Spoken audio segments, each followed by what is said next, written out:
अवघ्या 6 महिन्यांमध्येच मुंबई महापालिकेत नव्या गाड्या घेण्याचा घाट घातला जातोय।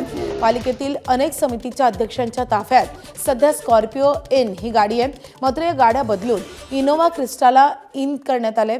स्कॉर्पिओ गाड्या सोयीच्या नसल्याचं कारण देत या गाड्या बदलण्याचा प्रस्ताव मांडण्यात आलाय। हा प्रस्ताव लवकरच महापालिका आयुक्त अश्विनी भिडेंकडे मंजुरीसाठी पाठवण्यात येणार आहे। धक्कादायक बाब म्हणजे मुंबई महापालिकेनं कोट्यवधी रुपये खर्च करून 5 महिन्यांपूर्वीच 12 स्कॉर्पिओ आणि महापौरांसाठी एक इनोवा हाय क्रॉस हायब्रिड कार खरेदी केलेली होती, मात्र आता पुन्हा नव्यानं कार खरेदी केली जाणार आहे। पालिका पैशांची उधळपट्टी का करते असा सवाल आता विरोधकांनी केला आहे।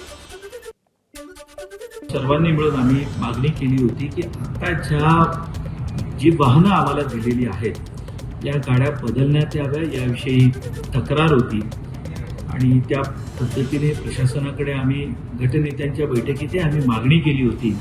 तर त्यानुसार आताच्या ज्या गाड्या आहेत या बदलून नवीन क्रिस्टा गाड्या घ्याव्यात असा माझ्या माहितीप्रमाणे प्रस्ताव येतो आहे। आम्ही मागणी केली होती की आमच्या गाड्या बदला आणि प्रशासनाने ते मान्य केलं होतं की होय याबाबत आम्हालाही तक्रारी प्राप्त झालेल्या आहेत। त्या अनुषंगाने आता नवीन गाड्या येतील अशी आमची माहिती आहे। दरम्यान या सगळ्या वादावर महापौर रितू तावडेंनी पत्रकार परिषद घेत भाष्य केलंय। या गाड्यांच्या प्रस्तावाला विरोधी पक्षनेत्या किशोरी पेडणेकरांनीच मंजुरी दर्शवली आहे असं महापौरांचं म्हणणं आहे, तर 5 वर्ष तरी पूर्ण होऊ द्या असं किशोरी पेडणेकरांनी म्हटलं आहे। गाड्यांची मागणी विरोधी पक्षनेत्या किशोरी पेडणेकर यांनी केली। मला या गोष्टीचं आश्चर्य वाटतं। माझ्याच दालनामध्ये बसून सगळ्यांबरोबर किशोरी पेडणेकर यांनी मागणी केली होती की माझ्याही पाठीला फार त्रास होतो, माझीही कंबर दुखते, त्यामुळे ह्या गाड्या आमच्या काढून त्या ठिकाणी कारण ह्या सगळ्या गाड्या मुंबई महानगरपालिकेमध्ये कॉन्ट्रॅक्ट बेसिसवर आहे, तर त्याच्यामुळे आपण ही गाडी काढून दुसरी गाडीची मागणी आपण करू शकतो, हे कॉन्ट्रॅक्टच दिलेलं आहे। तर त्यामुळे त्यांनीही त्या ठिकाणी सहमती दर्शवली होती। पण मला आश्चर्य वाटतं किशोरी पेडणेकर यांना बंगला चालतो पण यांना गाडी चालत नाही। प्रायव्हेट सेक्रेटरी महापौरांची अरे काय बाल हट्ट महापौर हट्ट त्याच्यासाठी मुंबईकरांना लुटतंय।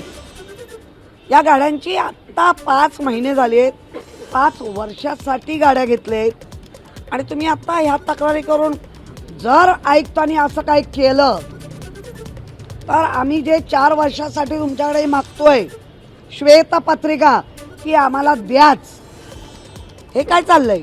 आम्ही त्याच्यासाठीच मागतोय। असे कुठे कुठे तुम्ही खर्च करताय? मला नवी गाडी नको आहे, तीच गाडी चांगली आहे असं उपमहापौर संजय घाडी यांनी म्हटलंय। नव्या इनोवा क्रिस्टा गाड्या घेण्याच्या प्रस्तावात संजय घाडी यांचे नाव होतं, मात्र माझ्याशी बोलताना त्यांनी नवी गाडी नको असं म्हटलंय। प्रस्ताव जुनाच आहे, नवा नाही, त्यात मनपाचा नवा खर्च होणार नाही असं घाडी यांनी म्हटलंय। मी स्वतः सांगितलं की मला मॅन्युअल गाडी नको आहे आणि माझी जी गाडी आहे ती मला समाधानकारक आहे आणि मला तीच गाडी ही स्कॉर्पिओ ती ठेवावी, हा एवढाच प्रस्ताव आहे। याच्यामध्ये मुंबई महानगरपालिकेचं कुठेही अतिरिक्त गाडी घेण्याचं नियोजन नाही किंवा खर्च करण्याचं नियोजन नाही।